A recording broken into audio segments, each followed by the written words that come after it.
Welcome back. If you want me to keep telling these stories, stick around for more. Alyssa and I grew up as neighbors, practically inseparable. Our friendship was the kind you see in movies. Late night talks, shared secrets, and an unspoken understanding that we'd always have each other's backs. We lived in a quiet neighborhood where the air always felt still, especially at night, with only the occasional breeze rustling the trees. Our parents were close too. Every few weekends, they would pack up their gear and ride off on their motorcycles, leaving us behind with snacks, movies, and the comforting feeling of familiarity. We had a routine. When our parents left, we would take turns camping out at each other's houses, filling the rooms with laughter, games, and hushed conversations that often stretched until dawn. Despite the peace and safety we usually felt, there was always something about her house that was a little different. Alyssa's home had this odd quietness to it, especially when her parents weren't around. It wasn't like my house, where you could hear the steady hum of the refrigerator or the soft creaks of the floorboards. Her house was still, too still sometimes. We'd joke about it, laugh it off, but there was always this unspoken feeling lingering in the back of our minds, as if something in the silence was watching. We brushed it aside. Kids have wild imaginations, after all. And besides, up until that night, nothing strange had ever actually happened. It was just us, filling the house with life while our parents were away, doing what we always did, trying to pass the time until they returned. But little did we know that comfort was about to be shaken, and the stillness in her house was about to take on an entirely new meaning. That night felt no different from any of the others. We were in Alyssa's room, sitting cross-legged on the floor, talking about school and laughing at inside jokes. The faint glow of the moon through her window cast soft shadows around the room, adding to the eerie quietness that always seemed to hang over her house when her parents were gone. The only sound we could hear was our own muffled laughter, filling the stillness, trying to drown out the quiet. And then, suddenly, it happened. A blinding flash of light pierced through the window, so bright it made us both flinch. It wasn't like headlights or anything normal. It felt wrong, like it didn't belong there. Before we even had a chance to process it, the familiar sound of motorcycles pulling into the gravel driveway followed. Relief washed over us in that instant. "They must have forgotten something," Alyssa said, and we both got up, assuming our parents were back early. The sound of the bikes was so clear, so definite, we didn't question it for a second. But then, something odd happened. Before we could even make it to the door, there was a knock, a light tapping, almost polite, and then a soft voice, a woman's voice, called out, "Hello." It wasn't a voice we recognized, and in that split second I remember how Alyssa's face shifted, mirroring the confusion and unease that flooded through me. Our parents didn't knock, they never did, and this voice, it didn't fit. It was too soft, too unfamiliar, and it carried a strange calmness that only heightened our fear. The front door creaked open, scraping against the hardwood floor in that all-too-familiar way, a sound that usually brought comfort. But not tonight. We stood frozen, exchanging glances, and that's when it hit us. This wasn't right. Panic set in, creeping up our spines. The voice didn't belong to anyone we knew, and our parents would never leave the front door wide open, especially not at night. We cautiously crept through the house, our hearts racing, every creak of the floor under our feet making the silence feel even more oppressive. We peered out the window, expecting to see the motorcycles parked in the driveway. But there was nothing. No bikes, no lights, no sign of anyone at all.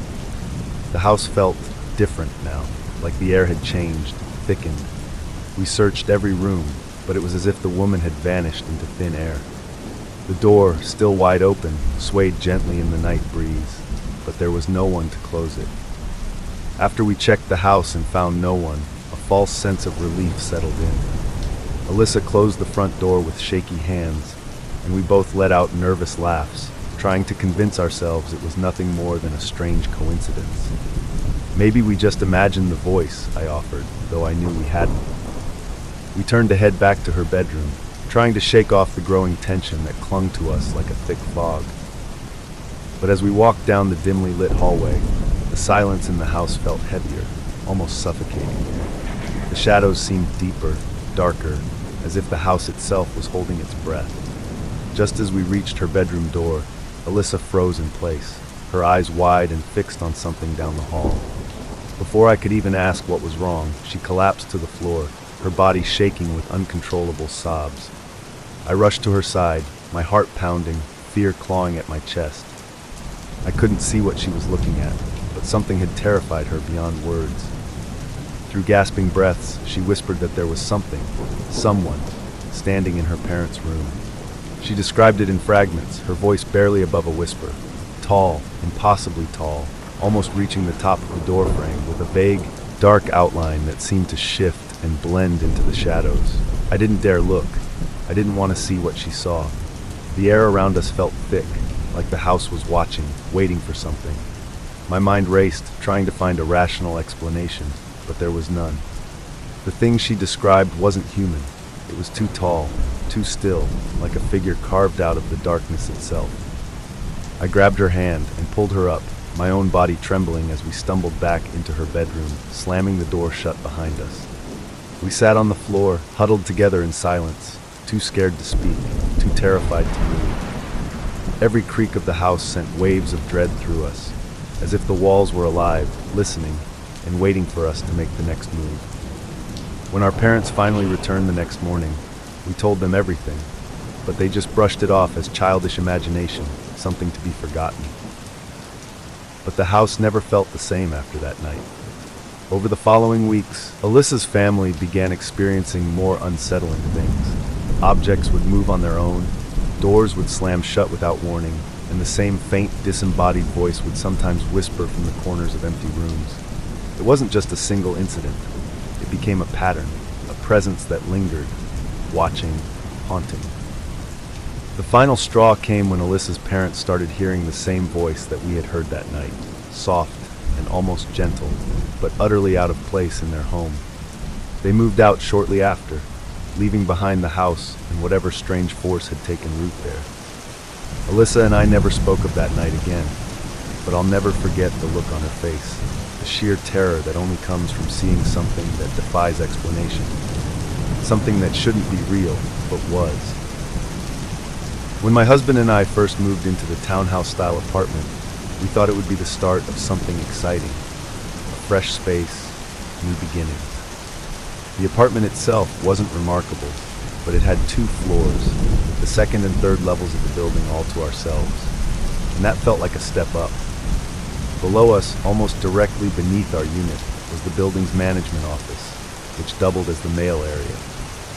It seemed convenient at first, though the convenience quickly wore thin as we came to know the woman who ran the place. She was older, hunched over from years of neglecting herself, spending most of her time in that dingy office, chain-smoking Camel non-filters, one after the other. The entire first floor seemed to have this perpetual haze of cigarette smoke clinging to the walls, a thick, acrid scent that never quite dissipated. She didn't just neglect herself. She neglected the property too. Maintenance requests were met with either a dismissive grunt or outright disdain. It wasn't long before we began to dread any interaction with her. And then there was her attitude toward us. From the very beginning, she seemed to resent the fact that we had moved into that particular townhouse, as though we had somehow stolen it from her grasp. She accused us of lying about my pregnancy when we signed the lease, claiming she didn't want children in that unit. Her words stung, but worse were the thinly veiled racist remarks she directed toward my husband, based solely on his appearance. There was a bitterness in her voice whenever she spoke to us, like she carried a deep, personal grudge against us for existing in that space. Living in the apartment was meant to be a fresh start, but her presence cast a dark shadow over it, one we couldn't quite shake, no matter how hard we tried. The apartment itself wasn't immune to the issues that came with such neglect. We battled constant maintenance problems, flickering lights, an arcing ceiling fan that made the air smell faintly of burning wire, and a garbage disposal that barely held together with duct tape leaking beneath the sink whenever we used it. But the most significant problem was the lack of heat. In the dead of winter, with temperatures dropping to bone-chilling lows, we relied on space heaters scattered throughout the rooms just to keep the cold at bay. The landlord's complete indifference to our situation only deepened the unsettling atmosphere, making it feel like we were living on borrowed time, in more ways than one. It wasn't just the physical discomfort that gnawed at me. It was the sense that the apartment held something else, something unseen. The walls felt too thin, the air too heavy, and there was always that lingering feeling of being watched, especially when the landlord was nearby. Her presence, even when she wasn't directly in front of us, seemed to linger in the air, much like the smoke from her endless cigarettes. We tried to make the best of it, but deep down, I couldn't shake the feeling that something wasn't quite right about the place, or about her. And soon enough, we would find out just how deeply that feeling ran. It was the middle of winter, and the cold crept through every crack in the apartment, no matter how many space heaters we plugged in. That day had started like any other, but the sense of unease had been building, an invisible weight pressing down as I tried to go about my routine. Our landlord still hadn't fixed the heat, and the chill in the apartment had become more than just an inconvenience. It felt oppressive, like the air itself had grown hostile. After lunch, I decided to give the baby a bath, hoping the warm water would soothe him and lift the mood. The bathroom, small and windowless, was one of the only places where we could trap some warmth, so I carried the space heater into the room and placed it safely on the counter, far from any splashing. I ran the bath, steam rising and fogging the mirror, giving the illusion of comfort in a space that, deep down, felt anything but safe. The baby giggled, happily splashing in his bath suit, unaware of the heavy silence that seemed to lurk just beyond the warmth of the water. I was trying to stay focused to keep my thoughts on the moment, but something about the day felt off, like there was a storm coming, though the sky outside was clear. As I stood in the tub, preparing to lift the baby out, the air in the room shifted, subtle at first, but unmistakable. The hairs on the back of my neck stood on end, a prickling sensation that ran down my spine, a deep, instinctual dread that I couldn't explain. And then, out of nowhere, the space heater on the counter began to rock back and forth. It hadn't moved at all before that moment, sitting solidly on the counter, but now it swayed, slowly at first, then with increasing intensity, as if something unseen was pushing it. The heater teetered on the edge, and time seemed to slow down as a single thought filled my mind. Get the baby out now. There was no time to think, no time to plan. My body moved before my mind could catch up. I grabbed the baby seat, yanking it free from the suction cups that held it in place, and dropped him, still seated, over the side of the tub and onto the floor. He landed safely on the bathroom mat, startled but unhurt, just as the heater tumbled over. It hit the glass of the shower door with a sickening thud, bounced off the edge of the tub, and finally came to rest on its side on the floor, shutting off instantly as its safety feature kicked in. But even with the heater off, the room didn't feel safe. If anything, the atmosphere grew darker, heavier. I glanced to the corner of the bathroom, and my breath caught in my throat.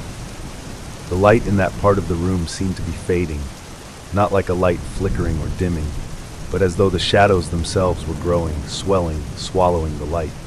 It was a darkness unlike anything I had seen before, unnatural, almost tangible, as if it was something alive.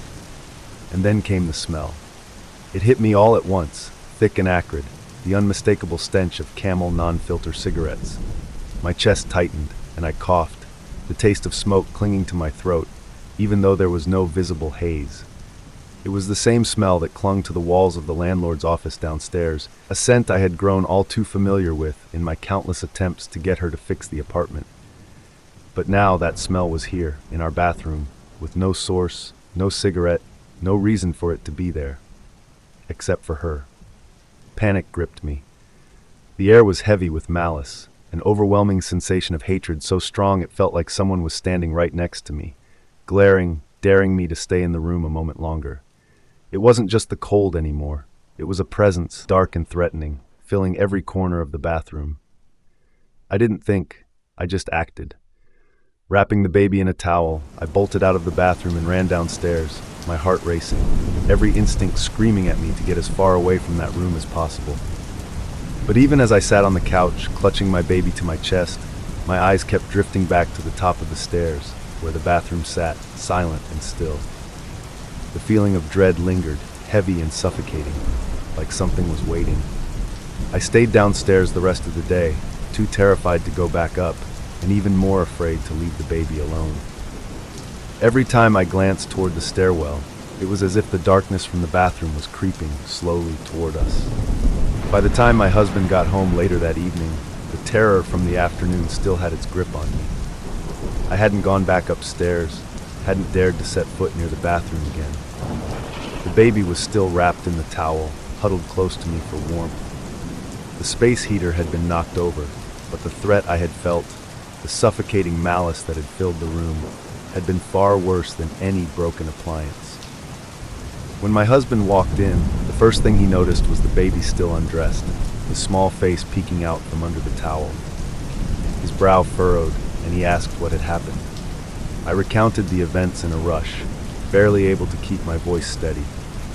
I told him about the heater rocking back and forth, the darkness that seemed to grow in the corner of the bathroom, and the stench of cigarette smoke. Camel non-filters, just like the ones our landlord always smoked. I could still taste the acrid scent on my tongue, feel the oppressive weight of the unseen presence watching us from the shadows. He listened, nodding, but I could see the skepticism creeping into his expression. He didn't understand. How could he? The room was back to normal now, or at least that's what it looked like. Determined to prove it was just a freak accident, he went upstairs to investigate. I stayed at the bottom of the stairs, clutching the baby tightly. The thought of going back up there made my skin crawl. From where I stood, I could hear him moving around the bathroom, opening the cabinets, checking the heater. I half expected to hear the heater rock again, to feel the dark presence return.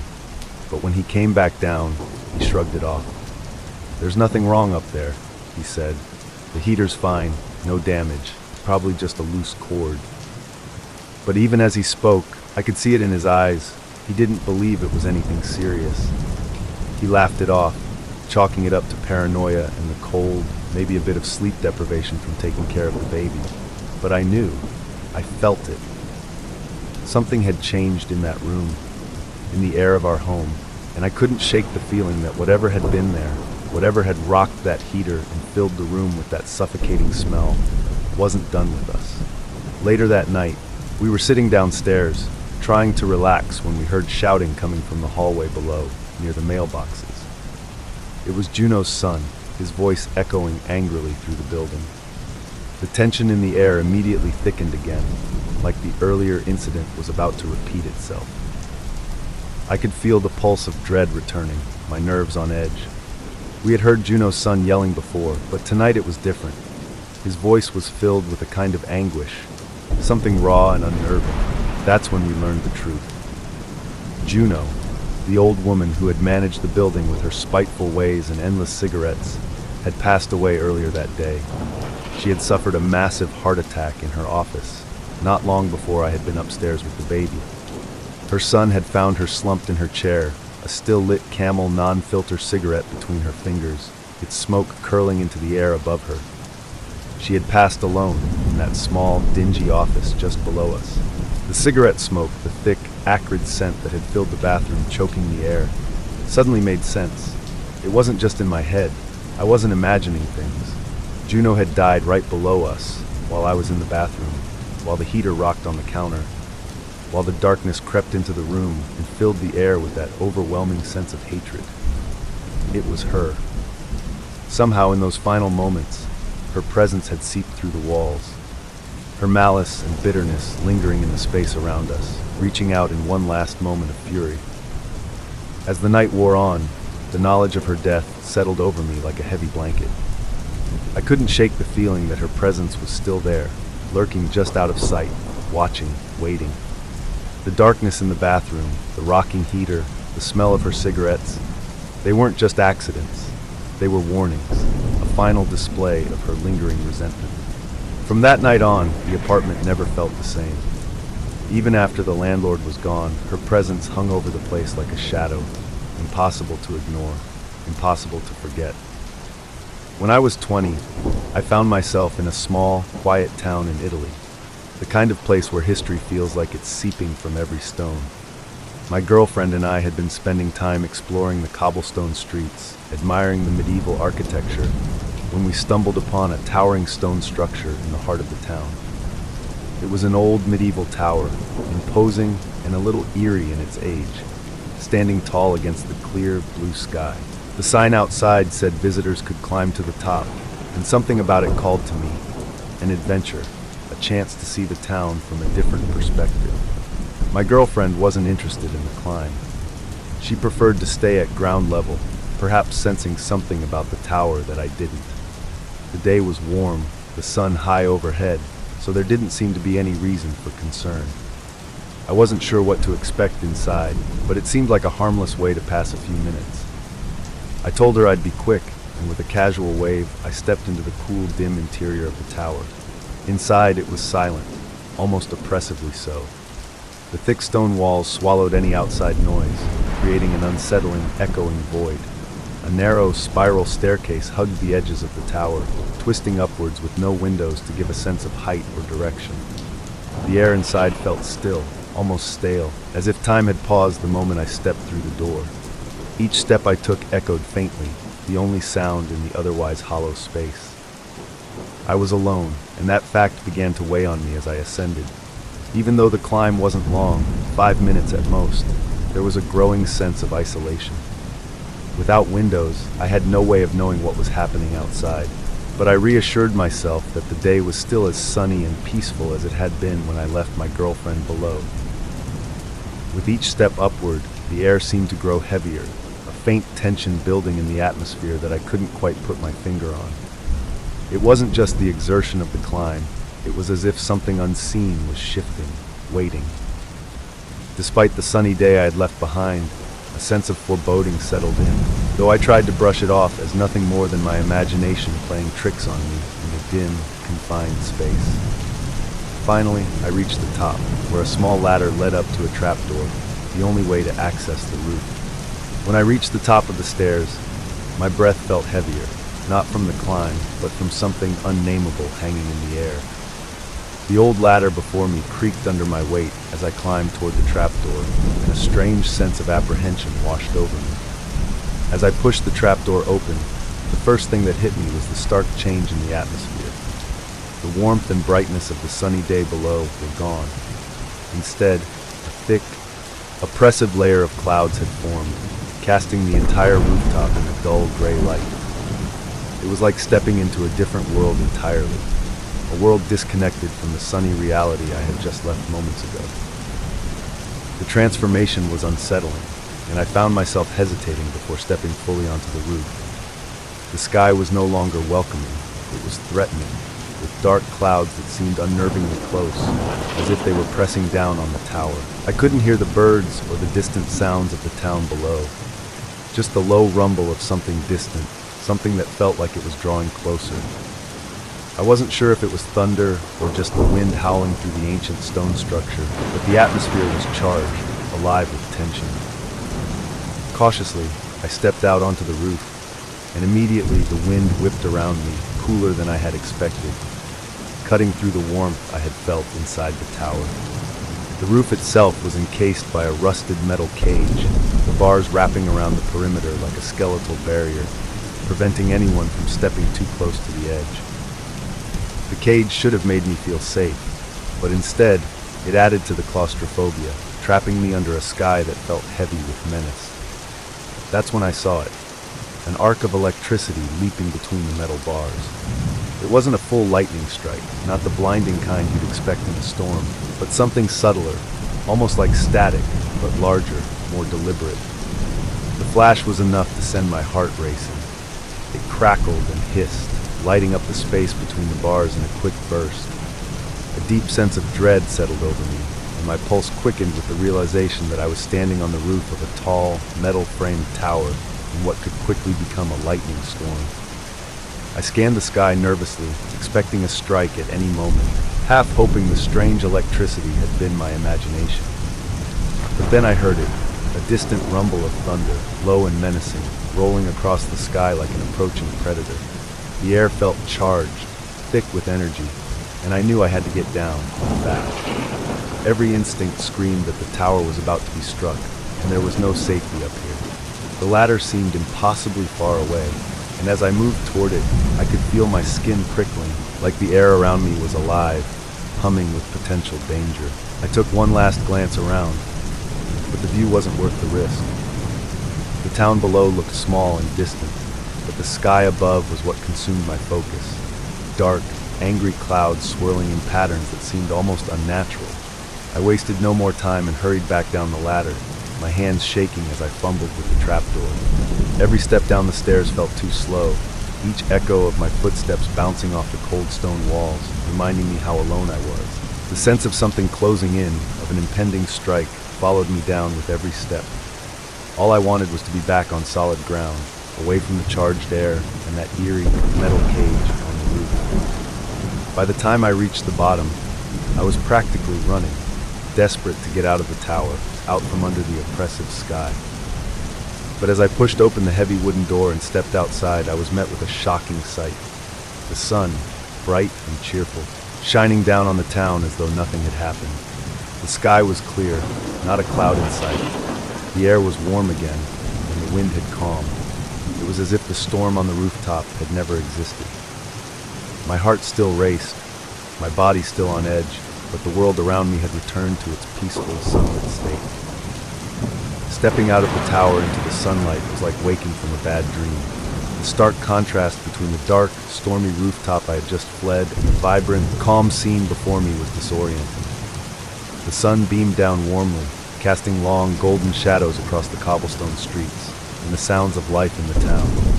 The distant chatter of people, the clatter of dishes from a nearby cafe, welcomed me back to what seemed like an entirely different reality. The air was still, calm and crisp, with no hint of the ominous tension that had filled the rooftop just moments earlier.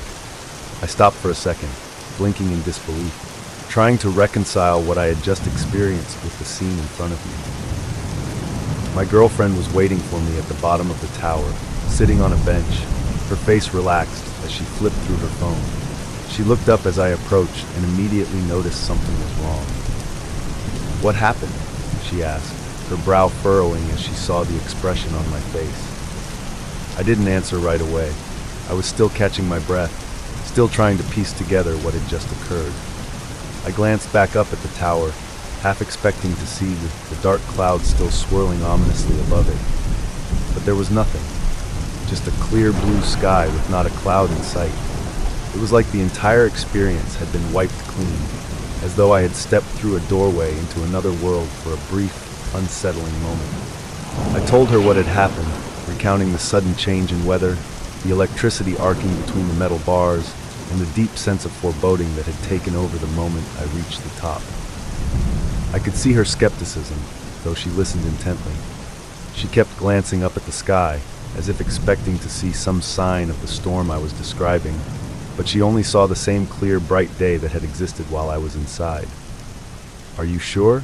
she asked, her voice cautious, not dismissive, but trying to make sense of it. "It's been sunny the whole time. There hasn't been a cloud in the sky since you went up." I looked back at the tower, my mind racing. There was no logical explanation. The entire thing had taken no more than 5 minutes, yet somehow I had experienced a dramatic weather shift that hadn't existed anywhere outside the tower. There was no sign of a storm, no lingering moisture in the air, no traces of the darkness or danger that had gripped me so tightly at the top. I was left standing there, shaken and bewildered, trying to reconcile the fact that while I had been up there, it felt like the entire world had shifted, and yet, according to my girlfriend and the sunny town around me, nothing had changed at all. The more I tried to explain it, the more absurd it sounded, even to my own ears. I wasn't the type to believe in the paranormal. I didn't dabble in ghost stories, and I wasn't religious. I was a skeptic by nature, grounded in reality, not one to jump to strange conclusions. But this was something I couldn't explain. The storm I had witnessed, the electricity dancing across the metal bars, the dread that had gripped me so fiercely, it all felt real, so tangible. And yet, no one else had experienced it. The world had carried on as if nothing had happened. For the rest of the day, I couldn't shake the feeling that something strange had occurred in that tower. Even as we wandered through the town, enjoying the sights and the sunny weather, I found myself glancing back at the tower, half expecting to see the sky darken again or hear the distant rumble of thunder. But there was nothing, just a peaceful medieval town under a clear sky, untouched by the strange storm that seemed to exist only in my memory. To this day, I've never experienced anything like it again. I've gone over that moment countless times in my mind, trying to find some explanation. Was it a trick of the light? A product of my imagination? But no matter how much I rationalize it, I can't shake the feeling that something beyond my understanding happened at the top of that tower, something I may never be able to fully explain. It was late, maybe close to midnight, and the house was already silent when I decided to finally tackle my history project. I had procrastinated all week, and now the pressure was on. I grabbed the library book I had checked out for research, hoping to make some progress. The book itself was old and worn, with a dull, yellowed cover and pages that smelled faintly of dust, like it had been forgotten on the library shelves for years. As I flipped through the pages, the dense, uninteresting text felt more like a chore than anything informative, and my eyelids grew heavy almost immediately. The light from my bedside lamp cast long shadows around the room, adding to the already drowsy atmosphere. I tried to focus, but the words blurred together and my thoughts kept drifting. I glanced at the clock again and sighed. Why did I choose this book? I even sent a quick, frustrated text to my boyfriend, complaining that this book was so boring, it was practically putting me to sleep. And it did. At some point, I couldn't fight it anymore. My head nodded and the book slipped from my grasp, landing somewhere on the bed beside me. The room became hazy in my peripheral vision, and I drifted into that in-between state where you're not fully awake but not quite asleep either.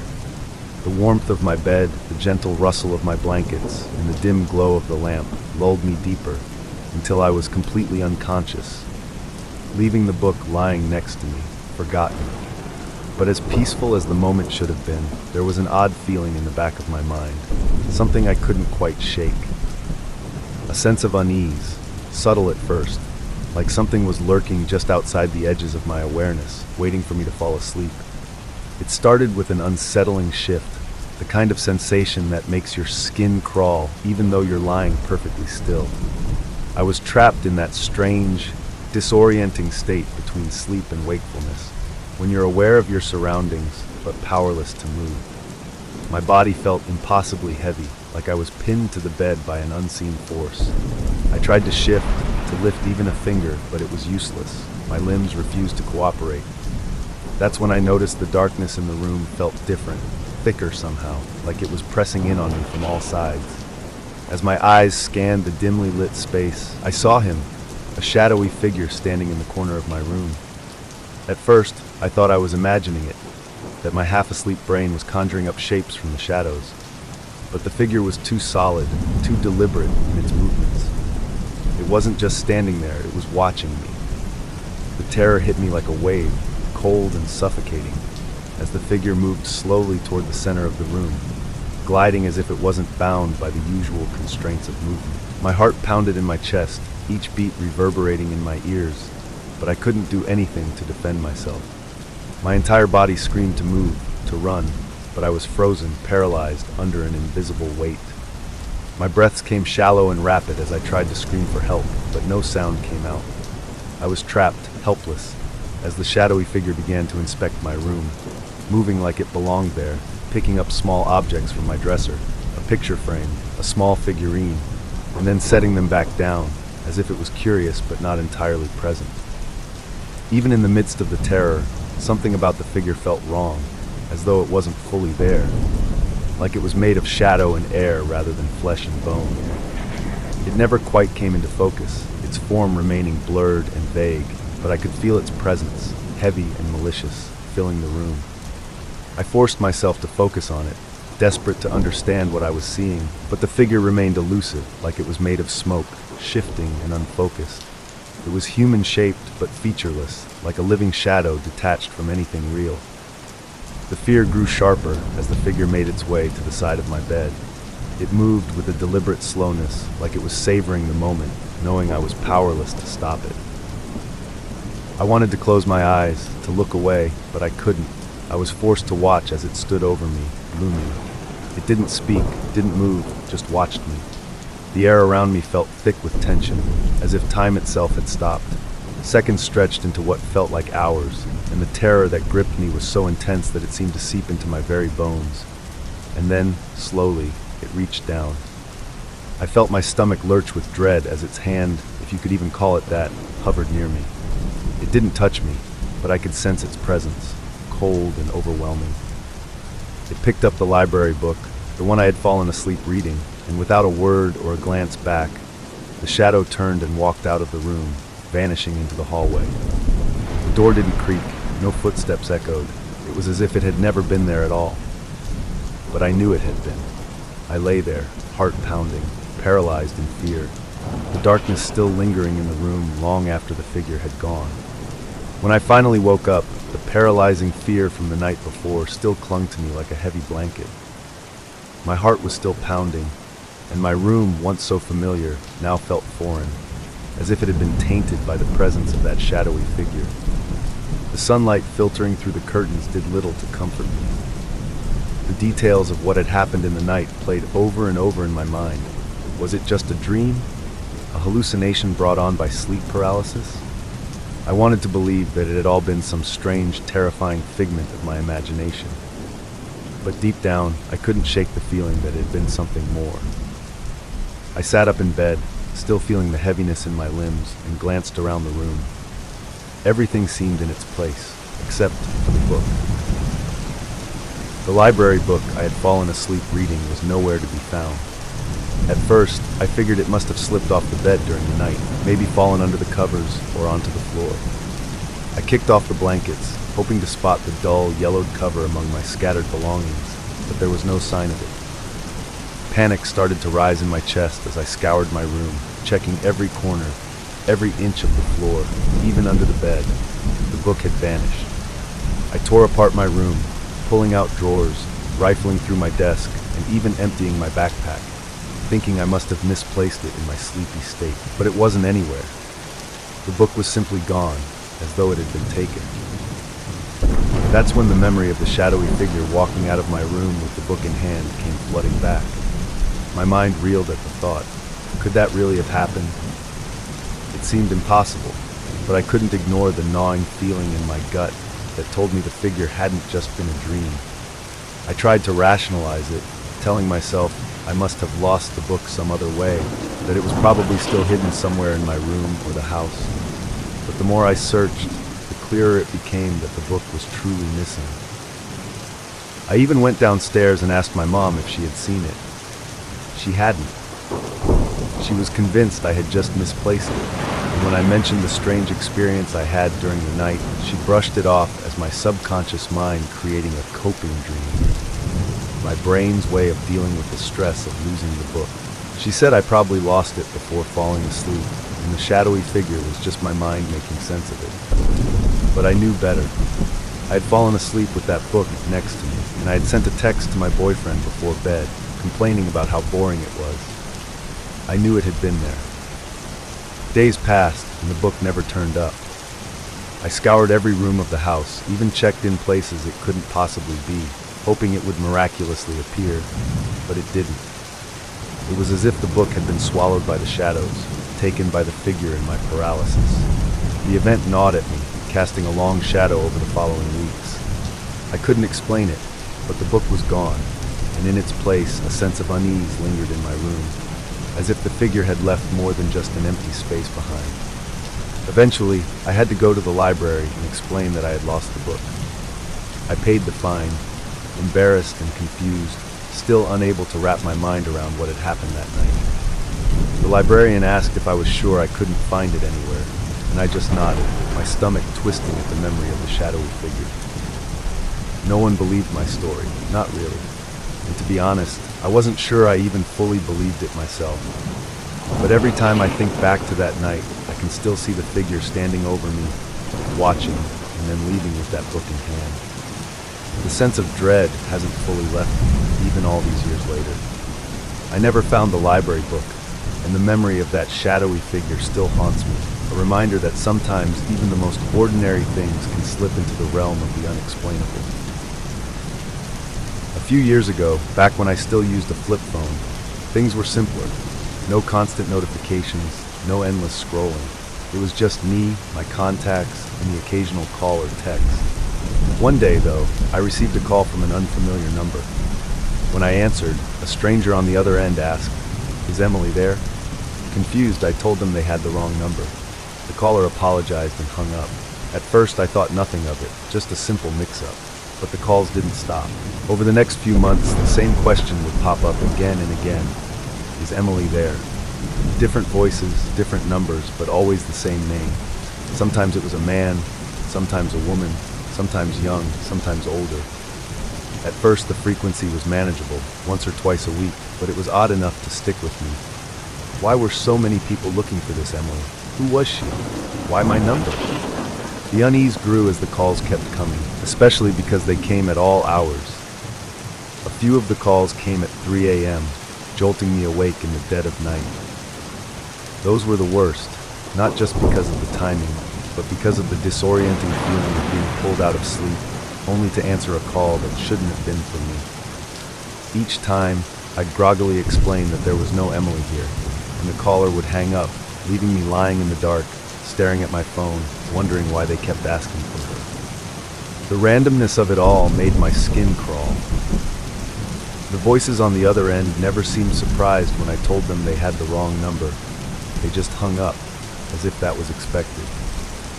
As the weeks passed, it stopped feeling like simple wrong numbers and started to feel more intentional, like there was something beneath the surface that I couldn't quite grasp.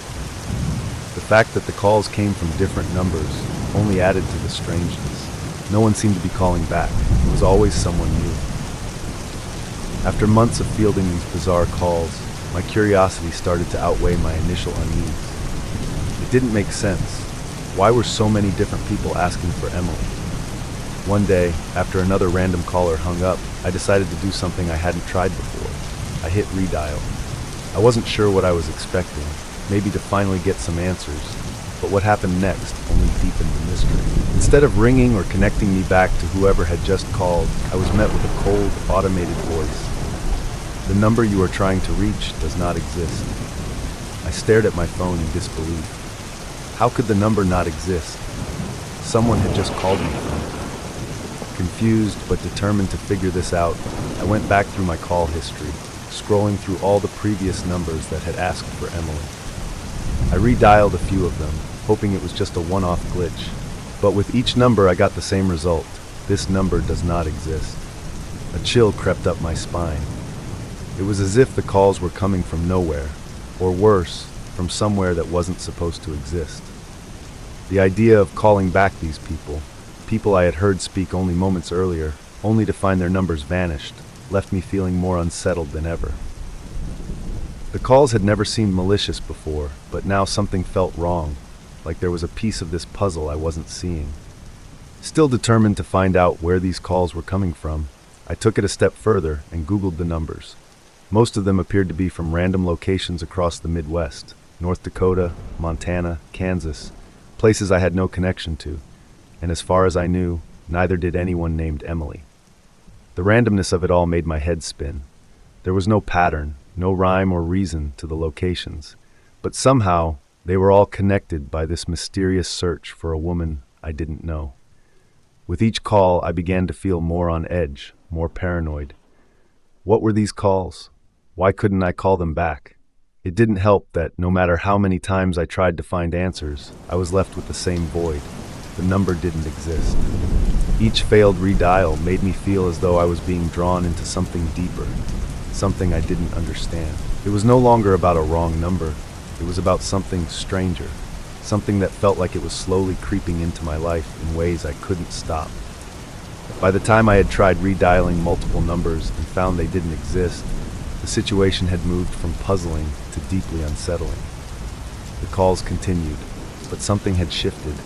They no longer felt like simple mistakes. The next time someone called asking for Emily, I decided to see what would happen if I played along. With an odd mix of nerves and frustration, I answered, "Oh yeah, Emily's right here." The pause that followed sent a shiver through me.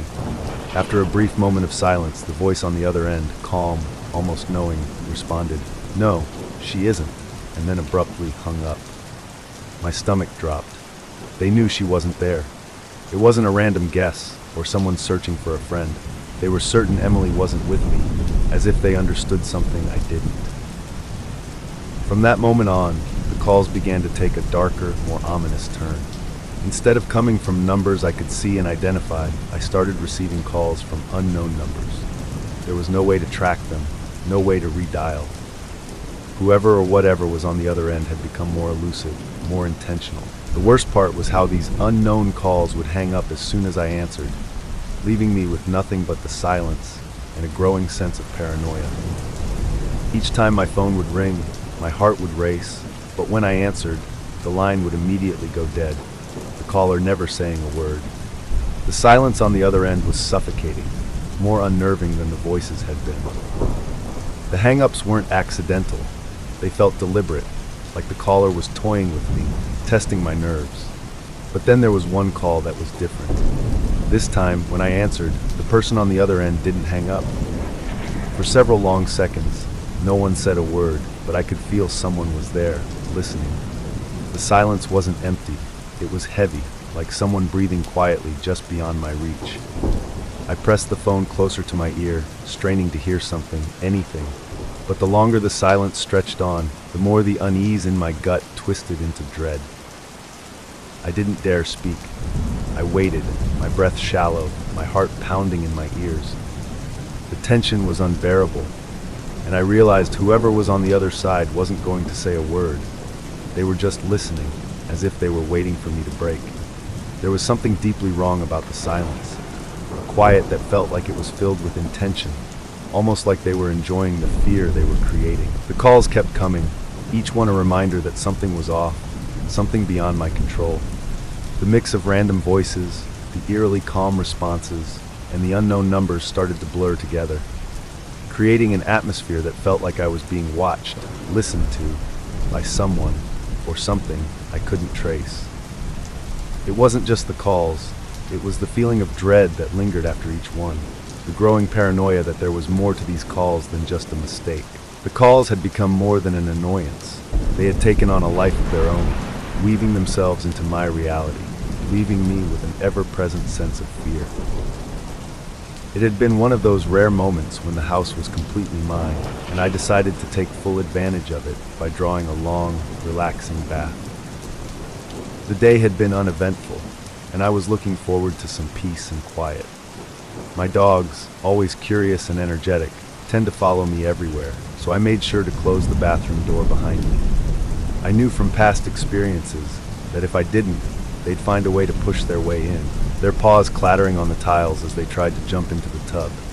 They love water, and they'd never pass up the chance to turn my bath into their playtime. Once the door was firmly shut, I settled into the warmth of the bath, letting the heat melt away the day's tension.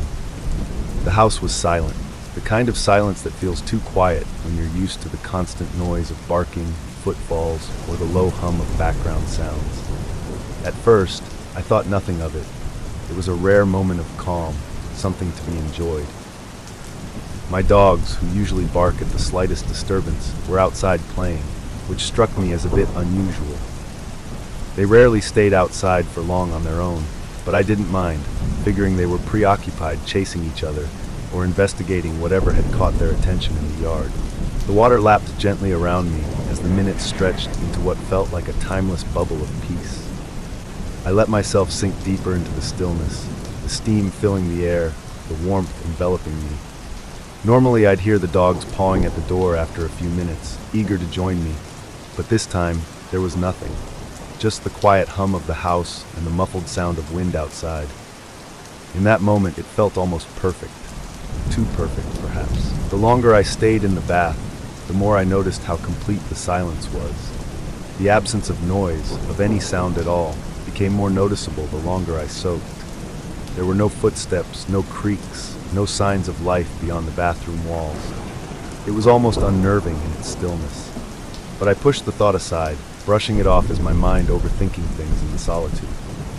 I closed my eyes, letting the quiet lull me into a sense of calm. After nearly an hour of soaking in the silence, I decided it was time to get out of the bath. The water had cooled, and the stillness of the house had started to feel more unsettling than relaxing. I stood up, letting the water drip down as I reached for my towel.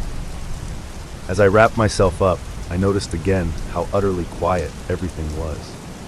There hadn't been a single bark from the dogs or the usual background noises of a house settling, just an eerie, unbroken silence.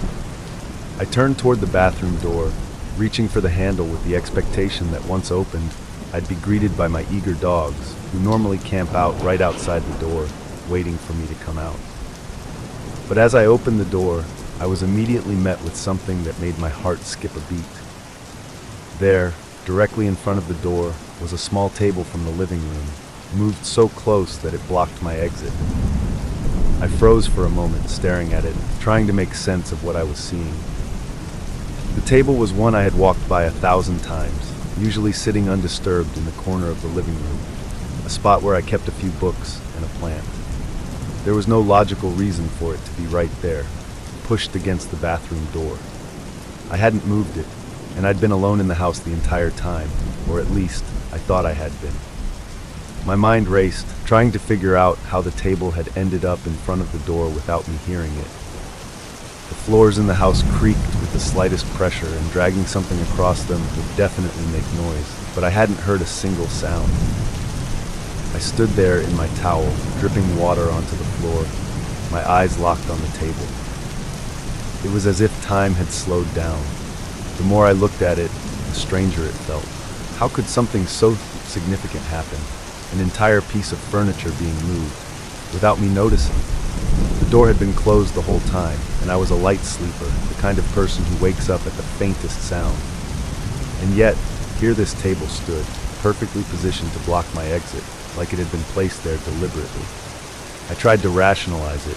Maybe the dogs had somehow nudged it, but then I remembered. They'd been outside playing the whole time. Even if they had been inside, the table was far too heavy for them to move on their own. And besides, the dogs always bark at anything unusual.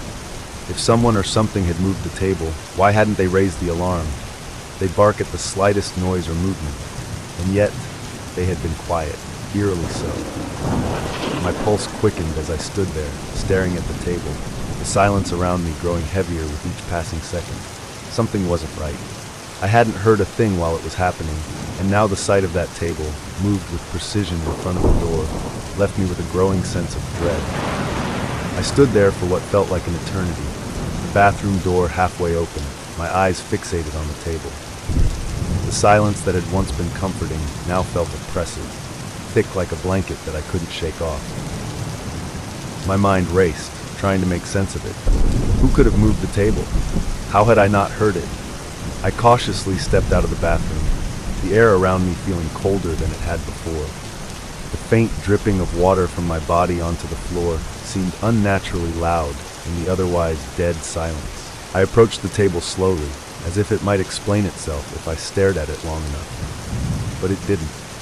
It sat there, out of place, wrong in its new position. I reached out to touch it, half expecting to feel some lingering presence, but the surface was cool and still, just as it always had been.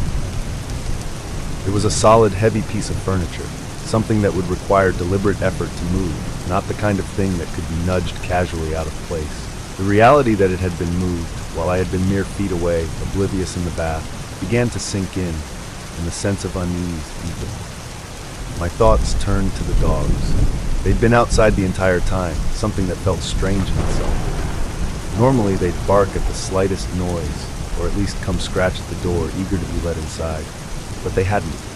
They had remained outside, completely silent, which wasn't like them at all. I glanced toward the window that overlooked the yard, expecting to see them. But the yard was empty. That feeling of something being wrong grew stronger. Why hadn't they barked? Why hadn't they been inside, as they usually were? The house felt too quiet, too still, like the silence had become its own presence, watching me. I hurried to check the door leading to the yard. It was still securely closed, the lock in place, and when I peered out the window, I finally spotted the dogs playing in the far corner of the yard, completely unaware of the strange event that had taken place inside. They were acting normal, their usual playful selves, which made the entire situation even more unsettling. If someone or something had been inside the house, they would have barked. They always barked. I retraced my steps, going over every inch of the house, trying to find some explanation for the table being moved. Maybe I had somehow forgotten moving it earlier, though I knew that wasn't possible. The house, however, offered no clues. There were no signs of anyone having been there, no open windows, no unusual footprints. It was as if the table had been silently moved by invisible hands, an act that left no trace. But the silence stayed. As I wandered through the house, the absence of sound became deafening. No creaks from the floorboards, no hum of distant cars, no rustling of the trees outside. It felt like the entire house was holding its breath, waiting. Even after I moved the table back to its original spot, a sense of unease lingered, creeping into every corner of the room. Every movement felt like it was being watched. Every small noise seemed amplified against the backdrop of this unnatural quiet. That night, the house never returned to normal. Even with the dogs back inside, the silence felt alive, like something was hovering just beyond my senses, observing but not revealing itself. I checked every door, every lock, yet I couldn't shake the feeling that something or someone had been there with me in the house, silently shifting the furniture, leaving behind no evidence but the growing fear that had now settled in my bones. The experience haunted me for days, the memory of that table in front of the bathroom door flashing back at the most random times. And though I tried to rationalize it, to chalk it up to coincidence or my own forgetfulness, I could never explain how that table had moved on its own, or why the silence that surrounded it felt so suffocating. My cousin, a new mother in her early 30s, had welcomed her first baby just a few months ago.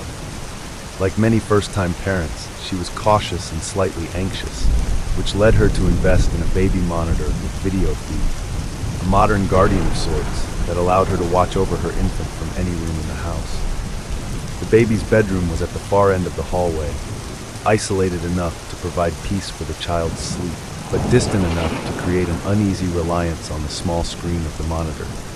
That evening, she and her sister were lounging in the living room, the soft glow of the TV flickering across the room, filling the house with a false sense of security.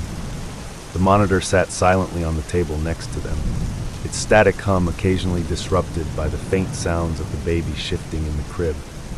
The atmosphere was calm, almost too calm. The house was still, and the rhythmic rise and fall of the baby's breathing on the monitor brought a sense of comfort. But little did they know, that serene moment was about to fracture. When her sister casually got up to head to the kitchen, she passed by the monitor and, out of habit, glanced at it. Just a simple, mindless check. But what she saw stopped her cold. The baby's room, bathed in a dim light from a night lamp, revealed not only the infant resting, but a shadow, a figure. Her heart skipped a beat as her eyes focused. There, holding the baby, was a woman, a grown woman, draped in a white dress, cradling the child as if it were her own. As my cousin's sister stood frozen in front of the baby monitor, a chill crept down her spine.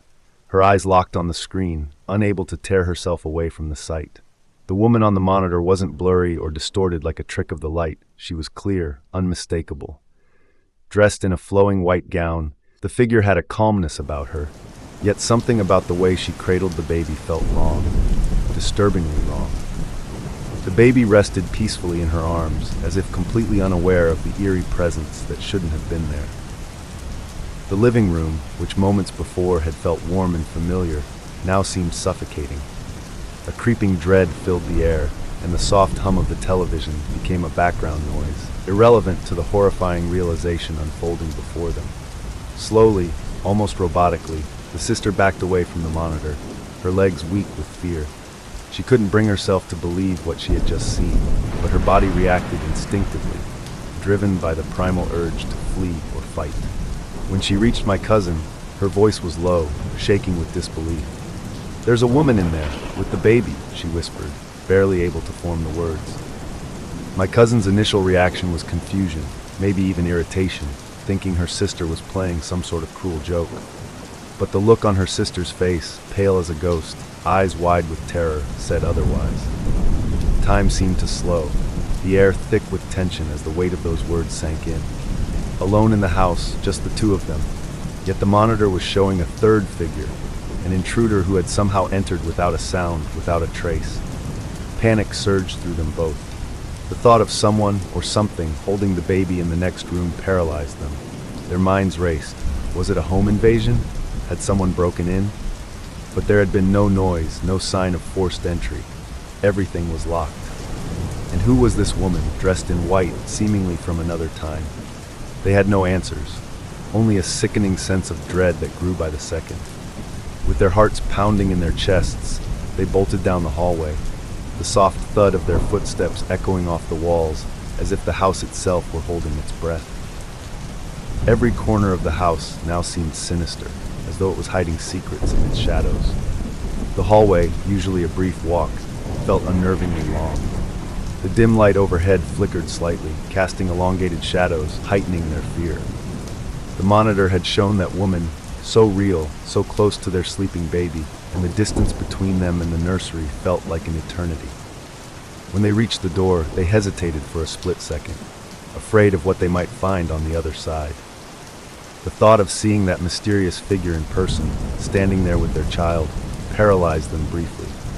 But the protective instinct kicked in, overriding the fear. My cousin flung the door open with trembling hands, her breath caught in her throat. Inside, the room was perfectly still. The nightlight bathed the space in a soft, warm glow, casting gentle shadows across the floor. There was no sign of anyone, no woman, no intruder, nothing out of place. The baby lay peacefully in the crib, wrapped in a blanket, breathing softly, undisturbed by the chaos that had just taken place. The air was thick with the tension of something unspoken, something unseen, but everything appeared normal, too normal. They checked every corner of the room, frantically searching for any sign of the woman they had seen on the monitor.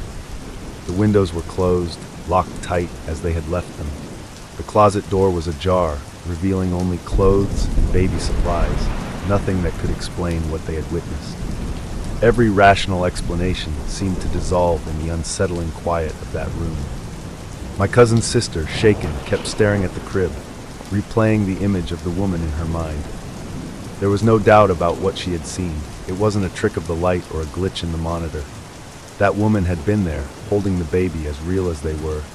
But now she was gone, vanished without a trace, leaving behind only an overwhelming sense of confusion and dread. The house, once a place of safety and warmth, now felt foreign, like it was harboring a secret. The figure on the monitor had come and gone without explanation, leaving them with an unsettling question that lingered long after. Who, or what, had been in that room with their baby? The eerie quiet of the nursery offered no answers, only a chilling sense that they had just glimpsed something beyond their understanding. Even now, my cousin's sister can't shake the feeling that the woman is still watching, just out of sight, waiting.